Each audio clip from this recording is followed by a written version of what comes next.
Hi, everybody. This is Oisin Sabin, owner of Oisin's Insight. Welcome to a new interview. Today, I am joined by Amara Wiley, the spiritual tour guide. Amara, how are you? I'm doing great, Oisin. It's very warm here in New Jersey, but there's been a breeze, so all good. Yep. Um, how you doing? I'm pretty good. I know you and we're still working together on a lot of different things, and it's been a little bit since we've been really able to connect. And I know that it's been a sense of kind of loss of way. And I know you're getting ready to start up a new passport to prosperity that you run a couple times a year. Why did you pick the July 11th start date? So July 11th is a specific uh, good date in us in astrology. So it's the when Venus is entering Leo. So it's a time when we're more loving and affectionate, and we can enjoy connecting. And we might want more fun. And the way the program is set up is we're in a Facebook community, so we can all give each other support and love as we're going through this program.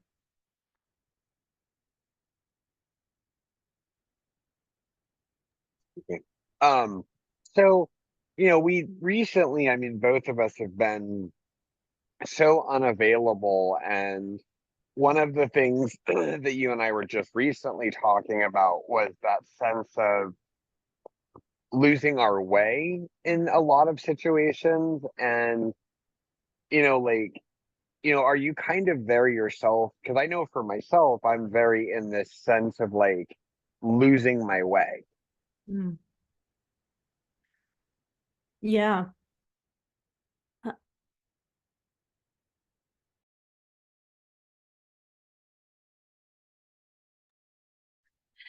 my goodness. I have had a similar feeling, not so much about prosperity, but more about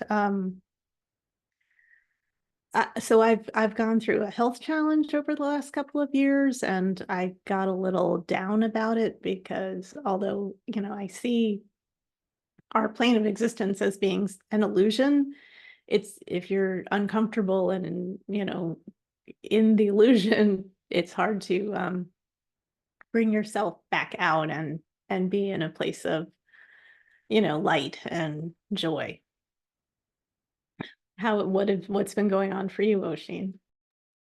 Well, I mean, I had since Samhain of last year, Halloween, I just kind of hit like this huge burnout. And then, I'm in the middle of changing schools and I didn't really get a chance after we talked on Facebook today.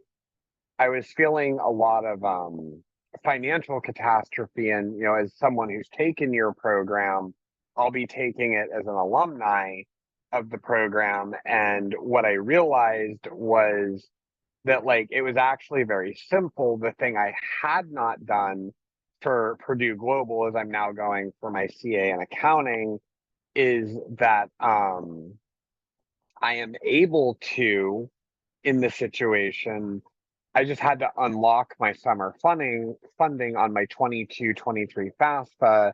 And, we're still waiting on my GED transcripts. And I'm still feeling kind of that sense of like, I'm off, I'm lacking, I'm behind. Things have been really rough financially. I'm catching up, I'm doing all these things.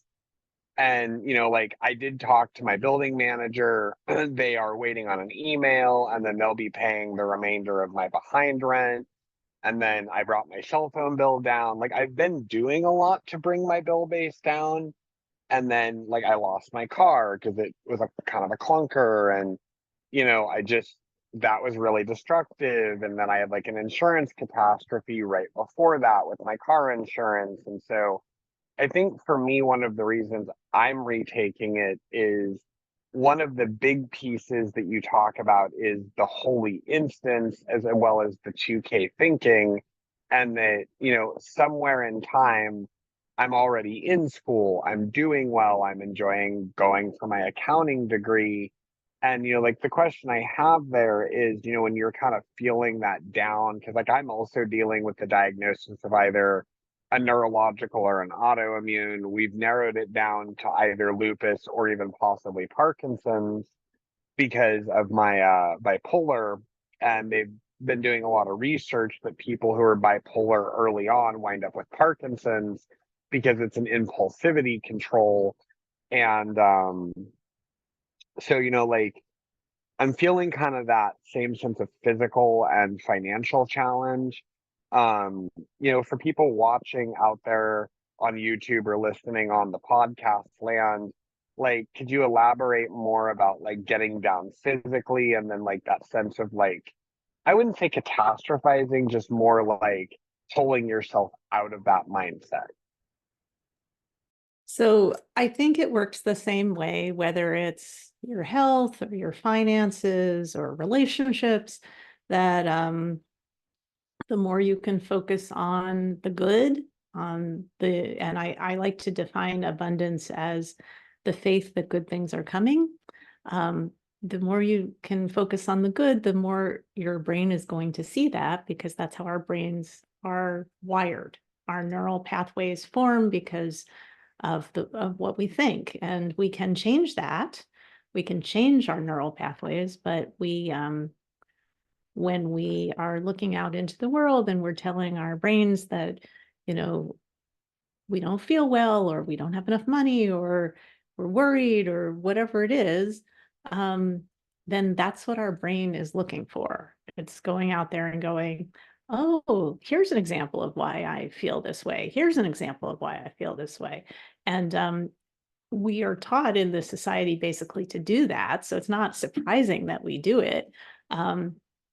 From the beginning of school. But so I like to kind of think of problems not as problems, but as questions. So it's like coming to your life with a sense of curiosity. And you can say, yeah, I don't feel well, or, I have some indigestion, or I have tingling, or whatever it is, or I don't have enough money. I have this big bill coming up. How am I going to pay it? Those are all kind of the same problem. And when we can turn that around and ask it as a question of like, why am I worried about this? What is it that I am afraid of? Because I think that's a lot of what these problems are in our heads. Like, stuff happens, right? Stuff happens in everybody's life. You could be the richest person on the planet. You could be, living in a hut somewhere. Stuff happens. That's just a natural effect of being on the physical plane.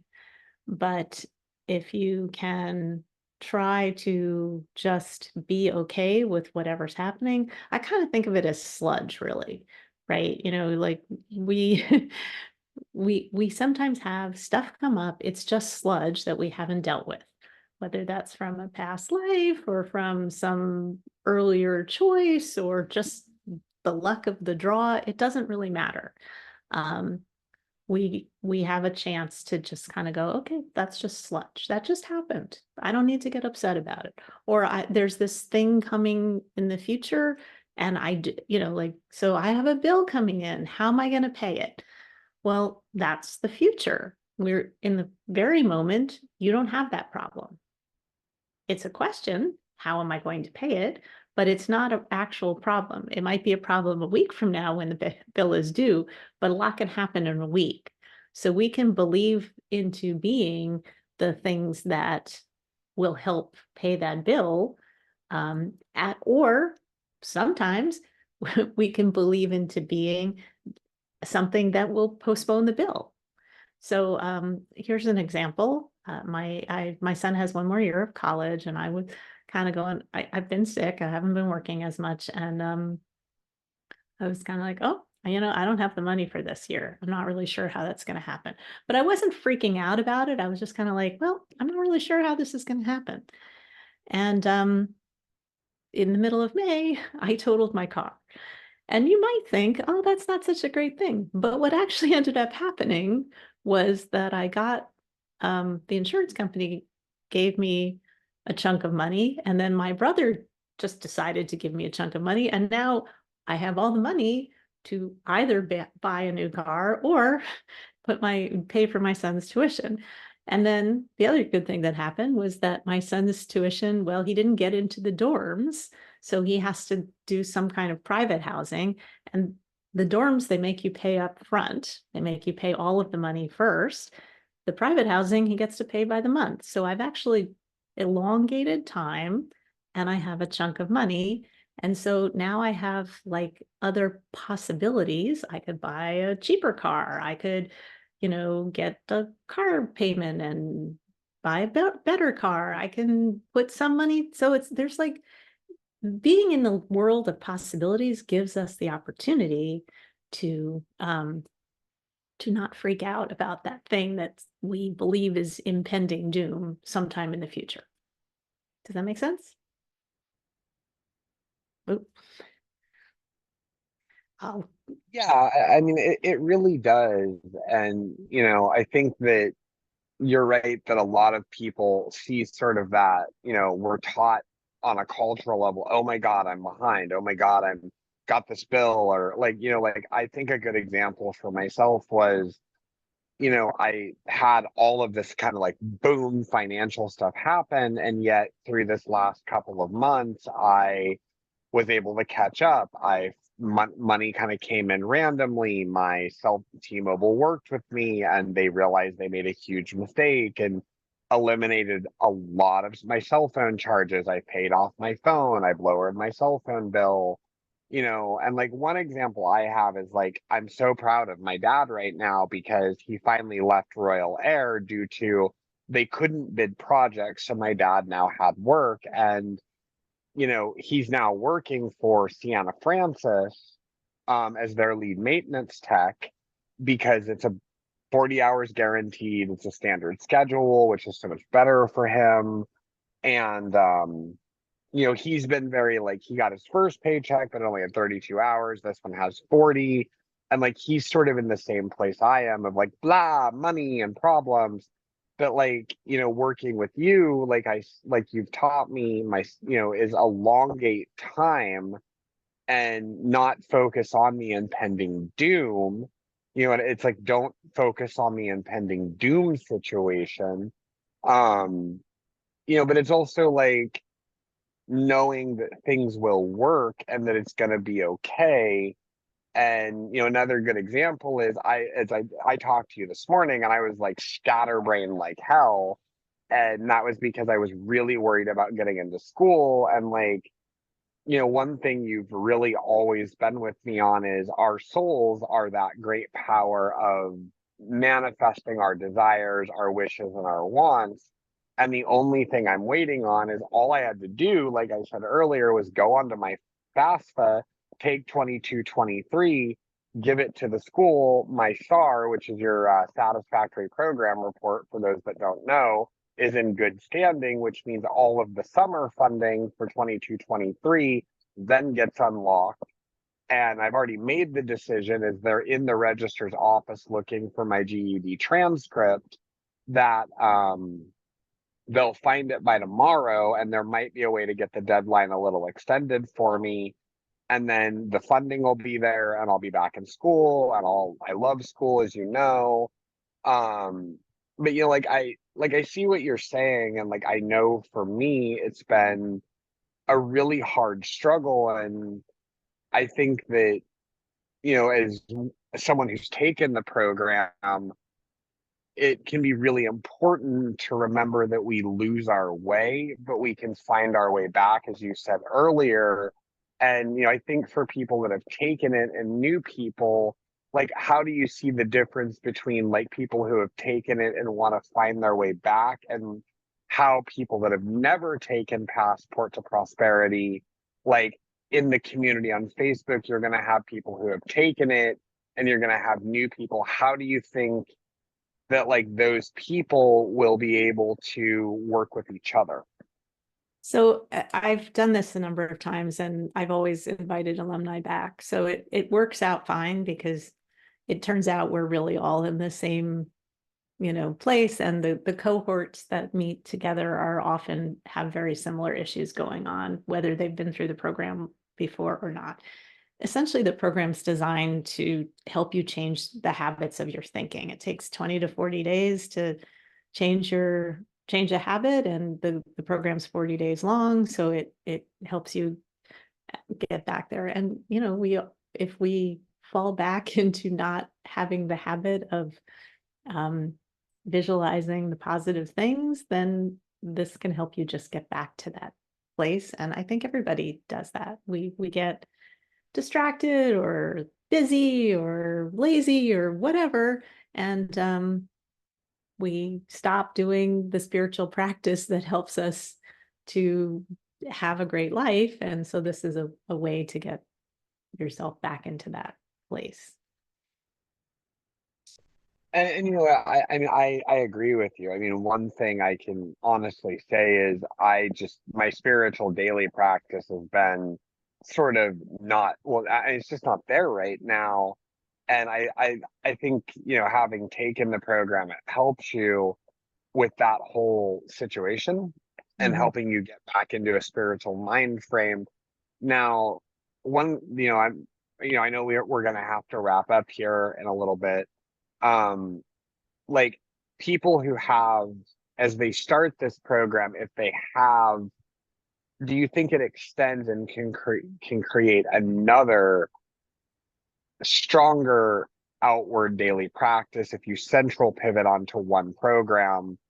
Do you think it can translate into like journaling and meditation and working with your holy patron, higher power, whoever it may be, and things like that? Do you feel like as people take this, it gives them an opportunity to jump back into practices that have either helped them in the past or start a practice that maybe helped?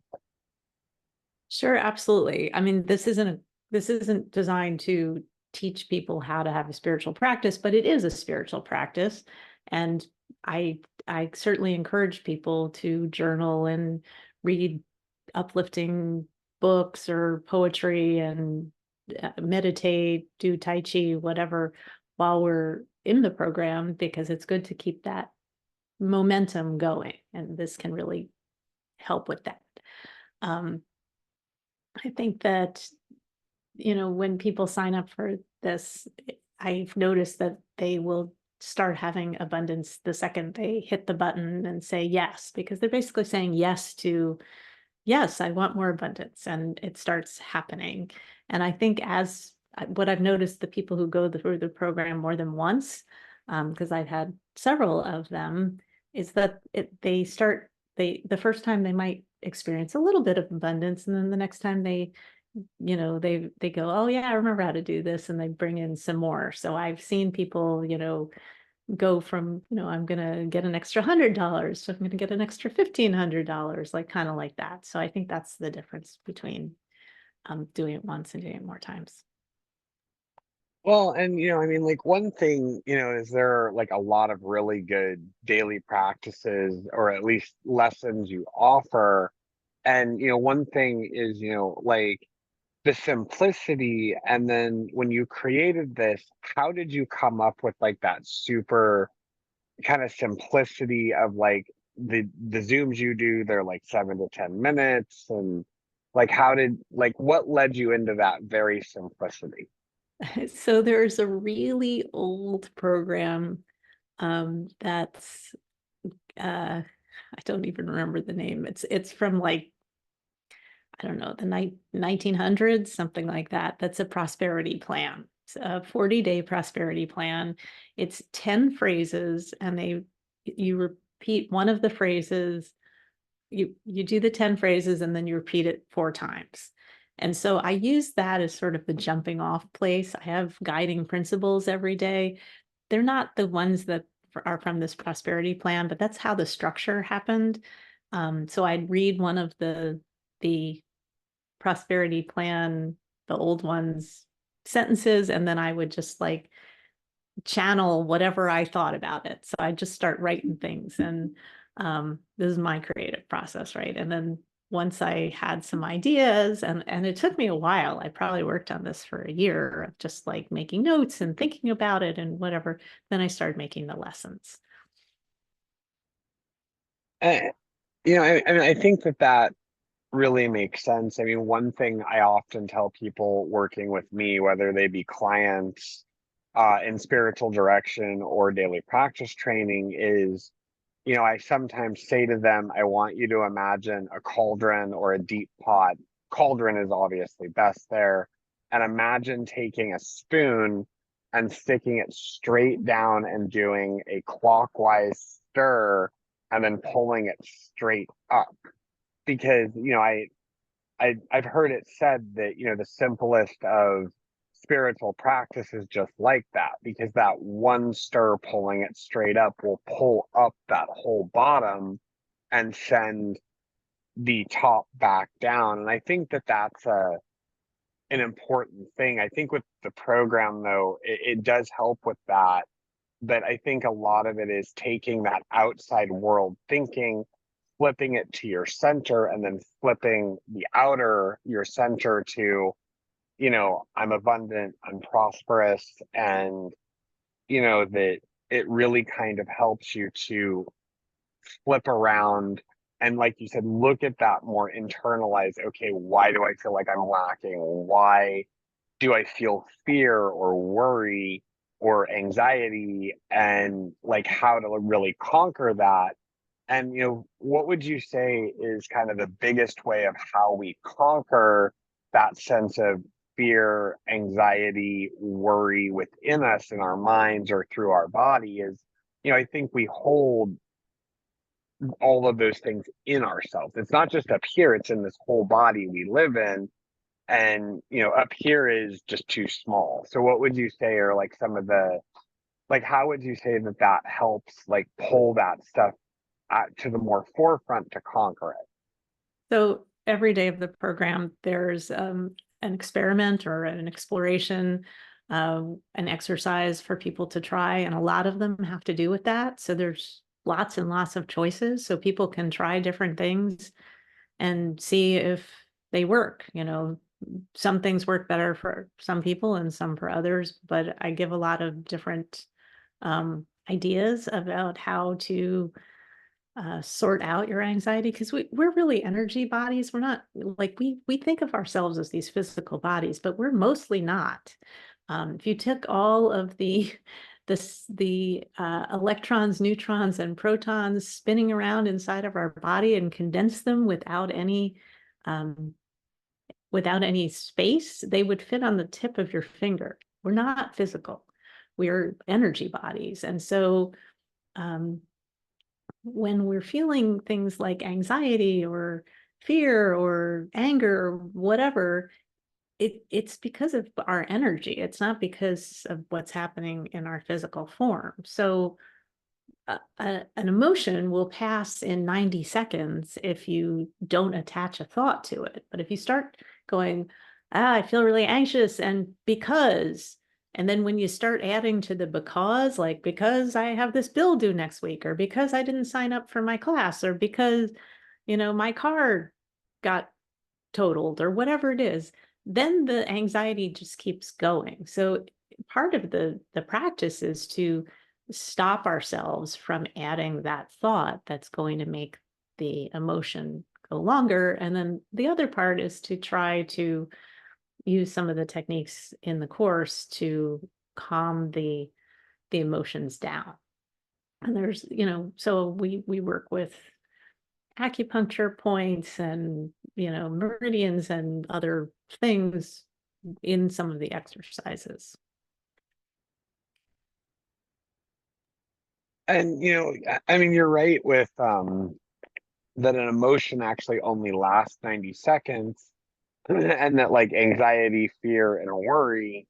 And I think that, like, I know for myself, and people out there again on the YouTube or on the podcast land, you know, with people who are kind of diagnosed with like chronic general anxiety that's high, and social anxiety, which I didn't even know for years are actually two different forms of anxiety, and I have both.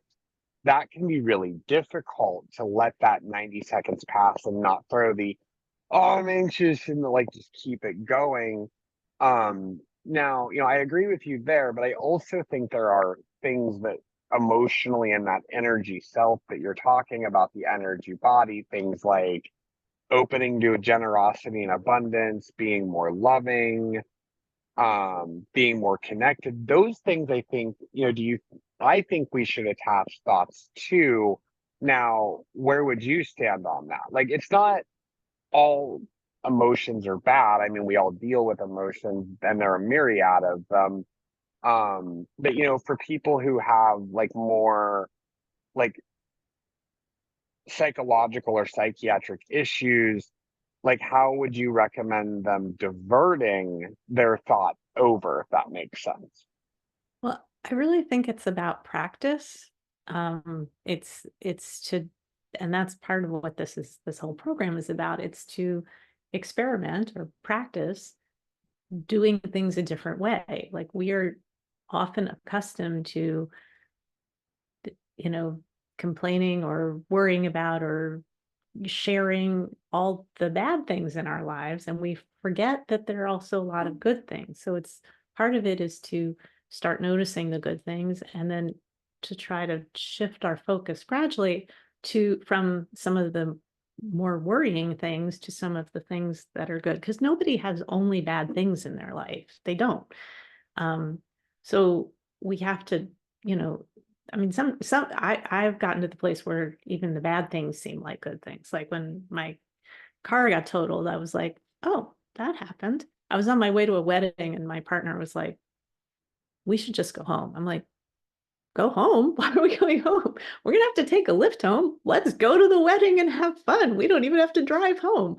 And I mean, so that's what we did. We went to the wedding and we got the police officer who came to um deal with the accident.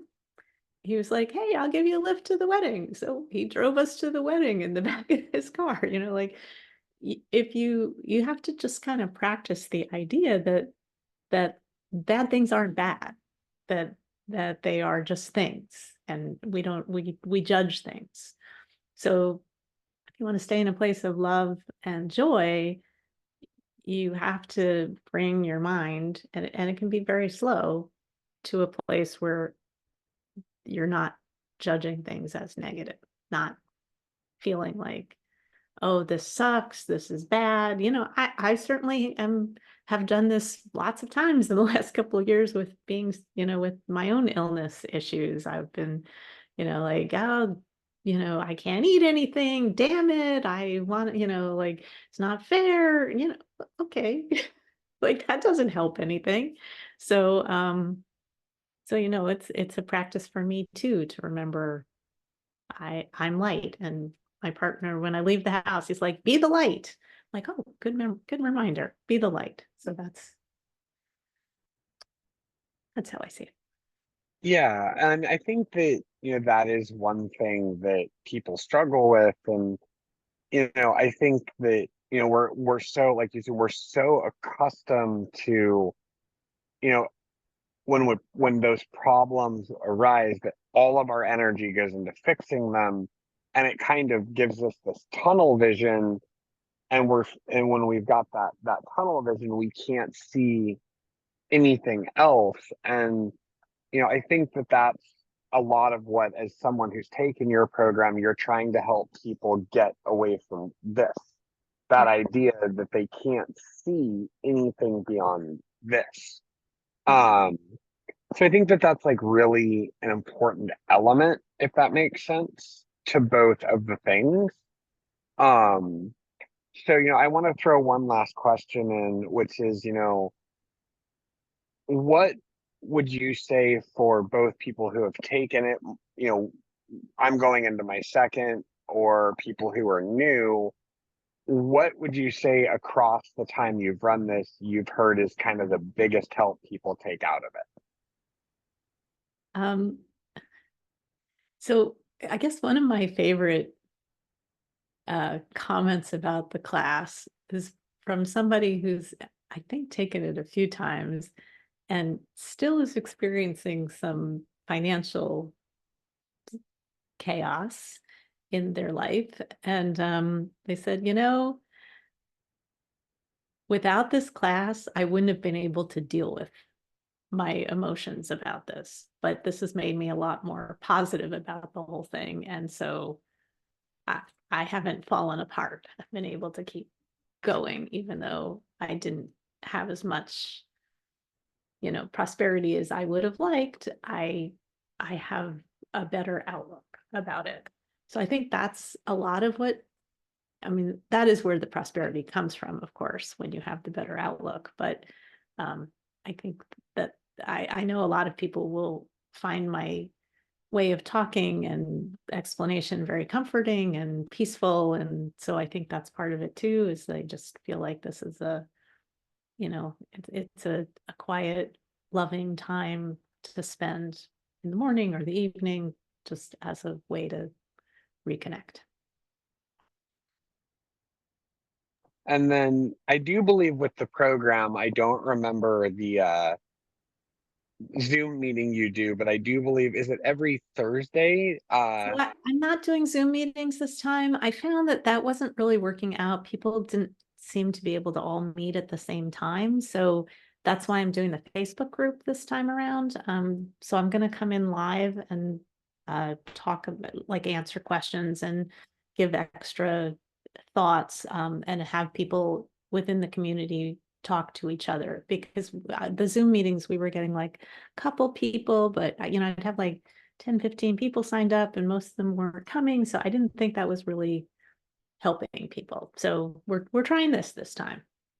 And we're going to make it completely asynchronous, completely outside of time. You can take it anytime. You can have your check-in anytime. You can talk to people anytime. Well, and I think that's definitely a different way of doing it. As I know when I took it the first time, there was sort of the Zoom, and with time, even though we elongate it and we can always fit things in as we need to and as we want to, really, I think that part of it is also just this knowing that it's a Facebook group where it is outside of time, I think is really good. Um, so I just want to throw out any final thoughts for you, and then we'll go ahead and wrap up. Okay. Um, I mean, I guess part of my reasoning for doing it this way is because of the holy instant, because I want people to practice that there is divine time, that there isn't a, you know, I know one of the questions I got was like, how do you quickly manifest something? Well, I mean, miracles take an instant or they take as long as they take. Um, so I do have a video that's called Quick Manifest in my YouTube channel, which I made after the person asked that question. But like, I like people to start getting the idea that we don't have to worry about the timing of things. Things just happen in their own right time. Well, thank you for joining me, Amara. Once again, this is Oisin Sabin, owner of Oisin's Insight. Thank you for tuning in, those of you on YouTube or out on the podcast land.